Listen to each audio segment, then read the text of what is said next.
단계로 오르는 곳이 있겠고요. 또 자외선도 강하겠습니다. 오늘 전국에 바람이 다소 강하게 불겠고 특히 강원 영동에서는 강풍을 주의하셔야겠습니다. 또 지금 전국 대부분 지방에 건조주의보가 발효 중이니까요. 불조심하시기 바랍니다. 현재 서울의 기온은 12도입니다. 날씨 정보 송소진입니다. 이어서 이 시각 교통 상황을 KBS 교통정보센터 김은아 씨가 전해드립니다. 네, 이 시각 출근길 교통정보입니다. 차가 많아서 밀리는 것은 어쩔 수 없지만 사고는 정말 조심하셔야겠습니다. 경부고속도로 부산 방향 북천안 부근 4개 차로를 막고 하던 대형 화물차 관련 사고 처리는 오전 7시쯤에 마무리가 됐습니다. 하지만 정체가 워낙에 심했던 만큼 지금도 입장 부근에서 북천안 쪽으로 밀리고 있으니까요. 출근길 조심 운전하시기 바랍니다. 천안 논산고속도로는 천안 방향 정안휴게소 부근에서 사고가 발생해 정체되고 있습니다. 한편 중부내륙고속도로 창원 방향 여주분기점 일대 정체는 작업 때문인데요. 여주분기점 부근 1차로를 차단하고 시설 개량 공사를 하고 있어서 5km 정체입니다. 서울외곽 순환고속도로는 일산에서 판교 쪽이고요. 판교분기점 부근 1, 2차로를 차단하고 작업을 하고 있어 하기분기점부터 7km 구간 정체가 심합니다. KBS 교통정보센터였습니다.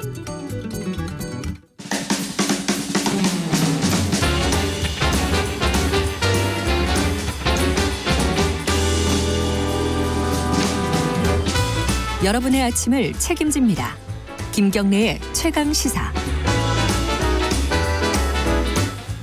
네, 아까 말씀드렸듯이 유럽 챔피언스 리그가 어떻게 굉장히 재밌게 돌아가고 있습니다. 오늘 새벽에 리버풀이 극적으로 바르셀로나를 무려 4대0으로 이겼고 내일은 손흥민 선수가 출전을 합니다. 토트넘과 아약스 경기가 벌어지는데요. 자, 이 소식을 이게 조금 얘기가 길 것 같아가지고 오늘은 특별히 한준희 KBS 해설위원 모셨습니다. 안녕하세요. 네, 안녕하세요. 그리고 항상 스포츠 소식 뜨겁게 전해주시는 김기범 기자 나와 있습니다. 안녕하세요. 네, 안녕하십니까. 그리고 지금 유튜브에서 보이는 라디오 유튜브 라이브 지금 진행되고 있습니다. 이게 사실 이제 며칠 전부터 월요일부터죠. 얼마 안 돼가지고 보는 사람이 별로 없어요. 근데 오늘 한준희 해설위원님 덕분에 많이 보시지 않을까 생각이 됩니다. 의관을 정지하고 오길 잘했네요. 네. 책임져 주시고요. 자, 구글이나 이런 데 들어가 가지고요. KBS 1라디오 검색하시면은 유튜브에서 보실 수 있습니다. 자, 오늘 경기부터 좀 정리해 보죠. 저는 사실 깜짝 놀랐어요. 네, 오늘 경기 짧게 언급하고 지나가려고 그랬는데 오늘 경기가 정말 이거 얘기하다 보면 끝날 것 같습니다. 같아요. 잠깐 경기 결과부터 네. 먼저 소개를 해 주시죠. 그러니까 기적이 일어났다고 저기 많은 분들이 아침에 일어나셨을 때 이게 거짓말 뉴스 아닌가라고 보셨을 텐데 예. 리버풀이 바르셀로나를 4강 2차전에서 4대0으로 이겼습니다. 무려 4골, 한 골도 안 내주고 4대0 홈에서 완파를 하고 결국 합계 스코어 4대3으로 역전을 거두고 결승에 진출했거든요. 네. 이 바르셀로나라는 팀이 유럽 최고 명문팀이 챔피언스리그 4강 2차전에서 3대0으로 앞서고 있던 상황을 뒤집혀진 건 정말 놀라운 일이라고 볼 수 있고요. 이 골 상황도 굉장히 극적이었는데 전반 초반에 일단 7분에 오리기 선수가 빠르게 선제골을 넣은 것이 주요하게 했는데 그리고 전반전에 추가골이 없었거든요. 네. 전반전은 1대0 정도로 맞췄기 때문에 이 정도면 이제 메시와 수아레즈가 있는 바르셀로나가 충분히 올라가겠다. 버티거나 혹은 또 동점골 이렇게 넣을 수 있겠다 싶었는데 후반전에서 정말 드라마가 쓰여졌습니다. 후반 9분에 바이날둠 선수가 넣고 또 2분 만에 바이날둠 선수가 추가골. 그래서 3대3 동점이 된 거예요. 이제부터는 이제 연장으로 가거나 네. 승부 차이까지 가거나 이런 상황이 되는 겁니다. 3대3이기 때문에. 근데 후반 33분에 오리기 선수가 또 코너킥 상황에서 또 골을 넣었는데요. 이 코너킥 상황 아주 흥미로웠죠. 이건 화면으로 봐야지 네. 느끼실 것 같은데. 그 코너킥을 차려다가 그러니까 코너킥 주자를 바꾸려고 가는 듯 하다가 다시 와가지고 바르셀로나 수비들이 얼이 빠져 있는 상태에서 갑자기 그러니까요. 코너킥을 차서 오리기 선수가 극적인 결승골을 넣었던 4대0 승리를 완성했는데요. 정말 한 의원님 어떻게 보셨어요? 근데 한 의원님 이거 네. 반칙 아니에요? 파울 아니에요? 아니죠. 그러니까 아니에요? 바르셀로나 수비진이 예. 좀 더 빠르게 정비를 하고 빠르게 집중을 했어야 됩니다. 아. 네, 물론 지금 김기범 기자 말씀대로 리버풀이 창의적이었던 면도 있지만 네. 바르셀로나 수비의 허술함과 집중력 부재가 결국 낳은 골이었다라는 생각입니다. 느린 그림 다시 보니까 예. 골키퍼도 차는 순간에 잡담을 하고 있었던 수비 선수들과 이런 얘기하다가 이게 뭐야 이러면서 갑자기 당황해하던 그런 모습이 그 슬로우 모션 잡혔는데요. 굉장히 긴장되는 순간이었을 텐데 긴장을 놓쳤네요. 그렇죠. 예. 예, 예. 바르셀로나가 그 이 빅 경기에서 원정에서 약한 모습 종종 보였는데요. 이 모습이 또 재현된 거거든요. 작년에 바르셀로나가 뭐 로마 참사요? 네, 로마 네, 악몽? 뭐 이렇게 부르는 거를 한번 겪었잖아요. 지금 2년 연속 3골차 우위를 2차전에 지키지 못하고 원정에서 역전을 당한. 그러기도 어려운데. 그렇죠. 예, 이번에는 메시는 왜 이렇게 못한 거예요? 그 메시 선수도 전체적으로 상당히 좀 무기력했고 예. 물론 이제 드리블이나 이런 장면 뭐 괜찮은 장면이 몇 개 있기는 했지만 전체적으로 메시 선수에게 기대할 만한 좀 더 상대에게 치명타를 안길 만한 플레이는 나오지 못했거든요.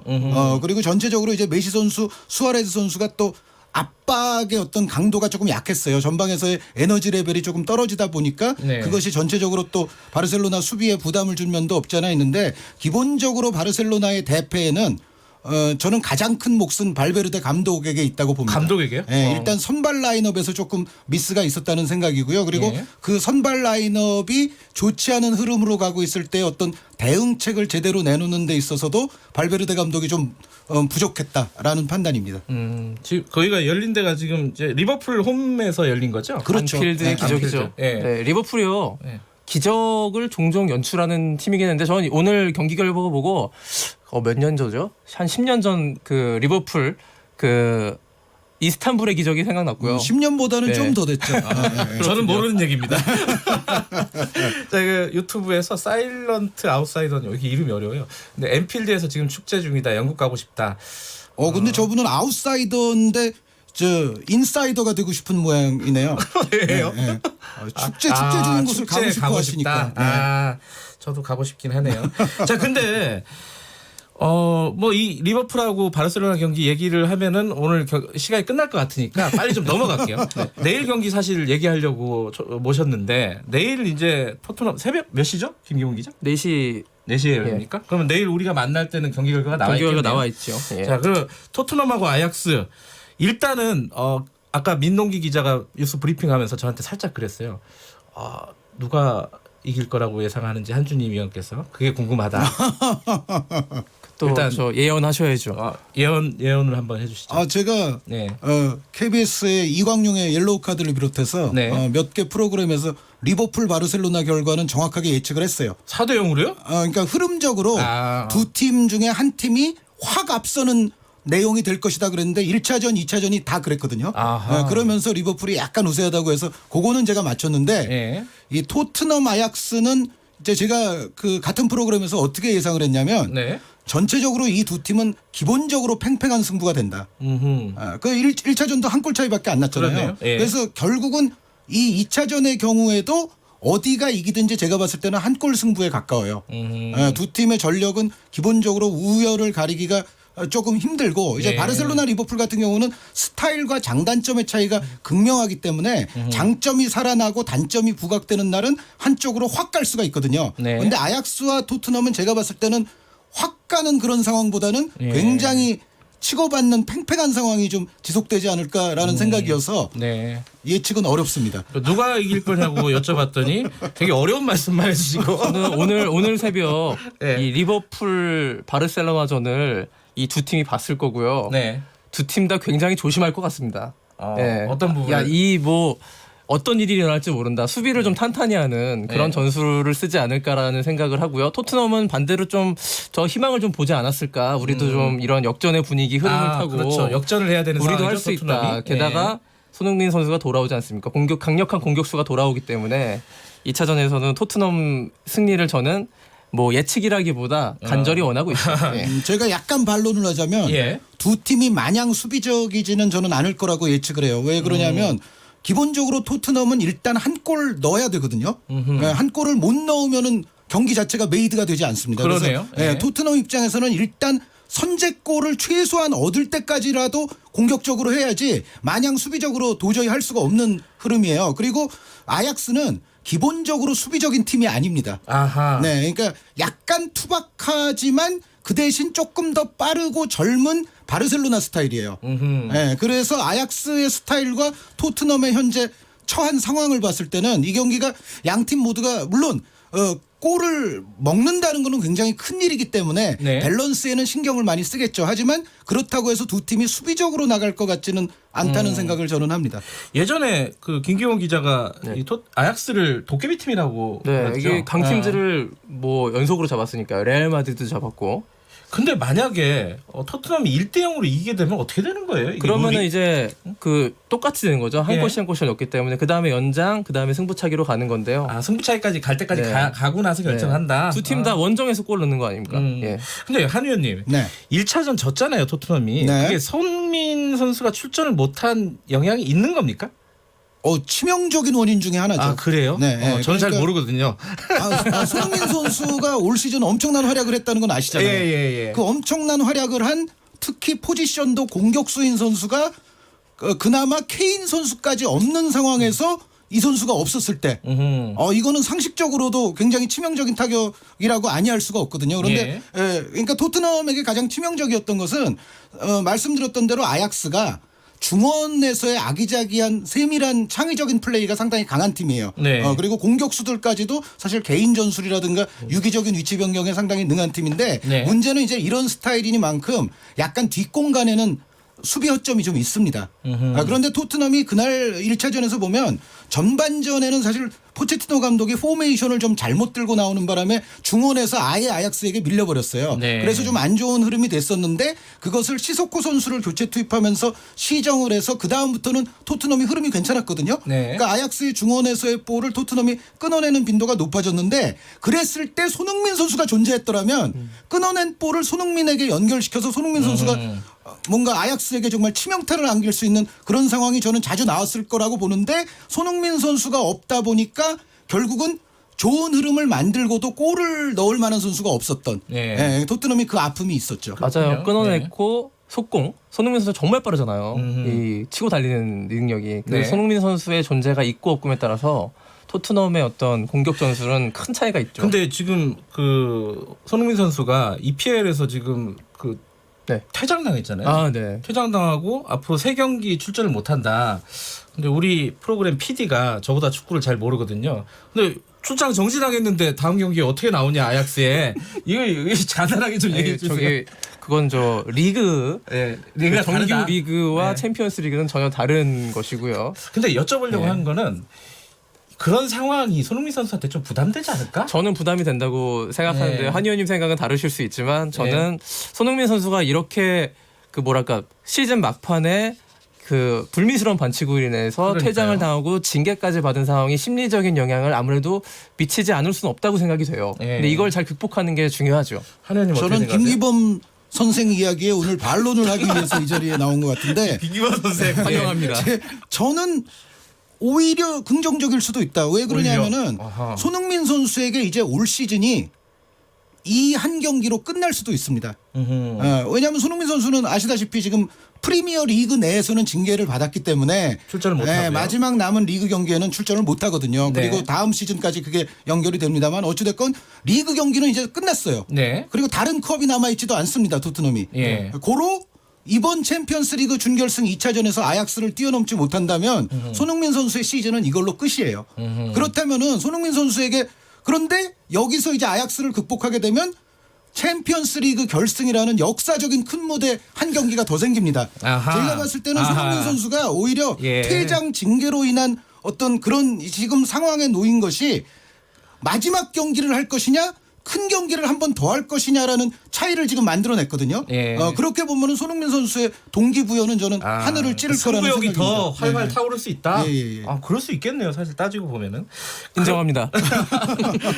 자, 한의원이 이기신 걸로 하고요.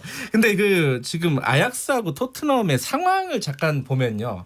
아약스는 저는 요거는 이 뉴스 보고 약간 놀랐는데 이 경기를 앞두고 이 아랍 선수들 라마단 때문에 중요한 선수들이 단식을 한다고 이거 아약스한테 굉장히 큰 어떤 마이너스 아닙니까? 그 질문은 이제 대본상 김기범 기자 것이기 때문에 김기범 기자에게 넘기기 전에 제가 한 줄만 말씀드리면 그 종교적인 문제로 라마단 금식을 하는 선수들은 유럽 리그에 엄청나게 많습니다. 아, 그래요? 상당히 많은 수의 선수들이 유럽 리그에서 그 기간을 지키는 경우가 많습니다. 네. 밥심으로 떠야 이 되는데. 아약스 핵심 선수라고 하는데 하킴 지에흐, 누사이르 마즈라위 이 라마단이 경기에 영향을 미쳐가지고 졌다라는 기사를 제가 읽은 적이 별로 없어요.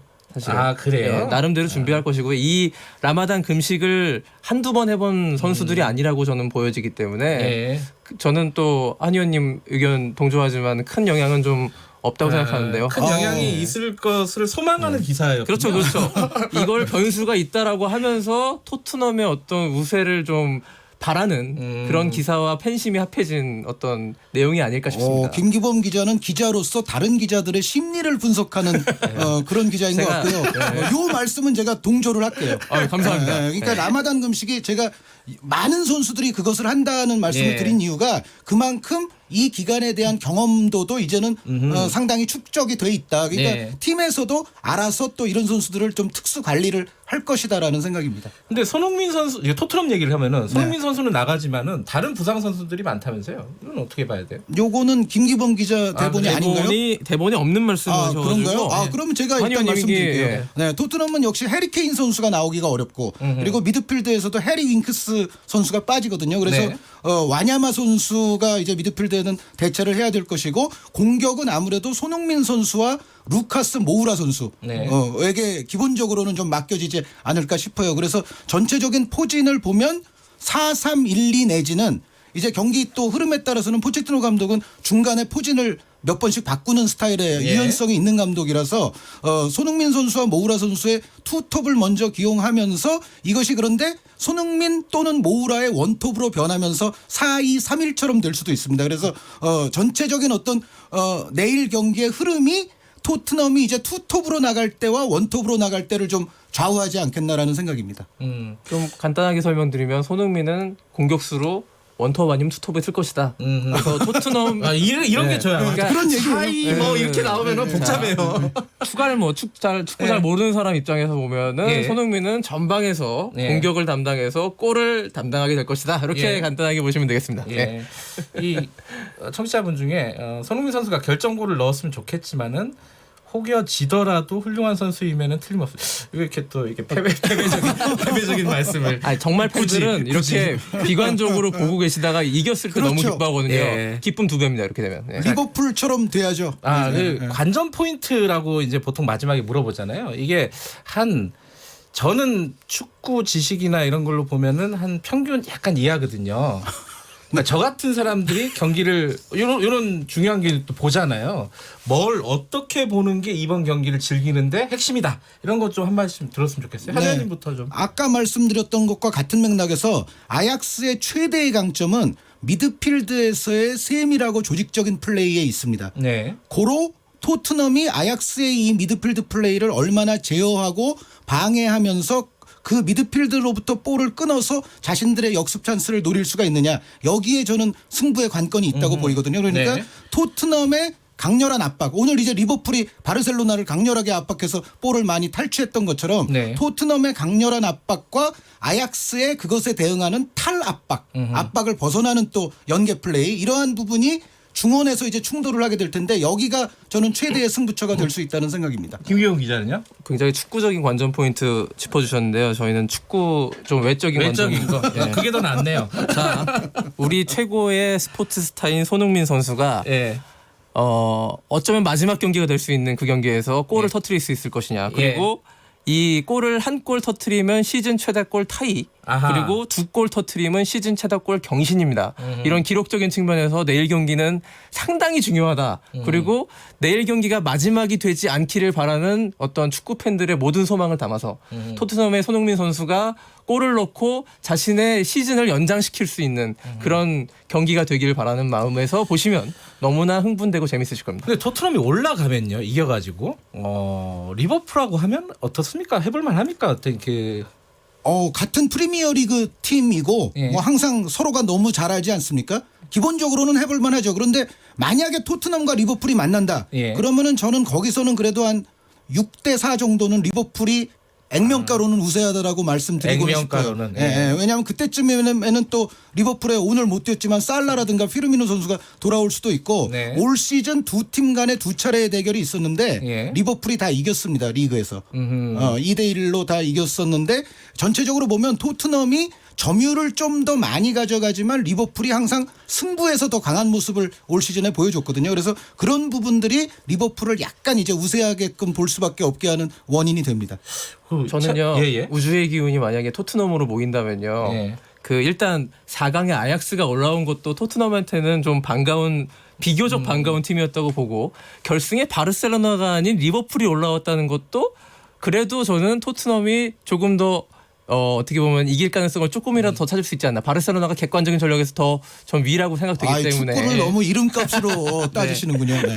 저 메시를 상대하는 것보다는 살라흐를 상대하는 게 좀 더 낫지 않을까. 그래서 네, 토트넘이 만약에 기적을 일으킨다면 저는 리버풀이다. 내일 아침에 이 시간에 어차피 깨 있어야 돼서 경기를 이렇게 흘끔흘끔 계속 볼 수밖에 없어요. 내일 아침에 경기 결과 가지고 김기광 기자랑 다시 만나겠습니다. 오늘 수고하셨습니다, 한의원님. 네, 감사합니다. 김기광 기자 고생하셨고요. 자, 김경래 최강시사 1부는 여기까지 하겠습니다. 2부에서는요.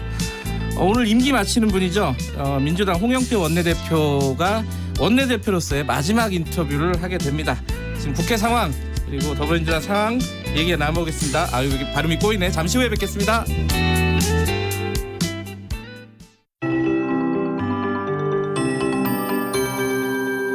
KBS 58분 날씨. 어버이날인 오늘도 맑은 날씨가 이어지겠습니다. 공기도 깨끗하겠는데요. 현재 전국의 미세먼지 농도가 보통에서 좋음 단계를 보이고 있고 대기 확산이 원활해서 종일 청정한 대기 상태가 이어질 전망입니다. 다만 큰 일교차는 주의를 하셔야겠습니다. 어제 아침보다는 기온이 1도에서 크게는 5도 이상 올라 있지만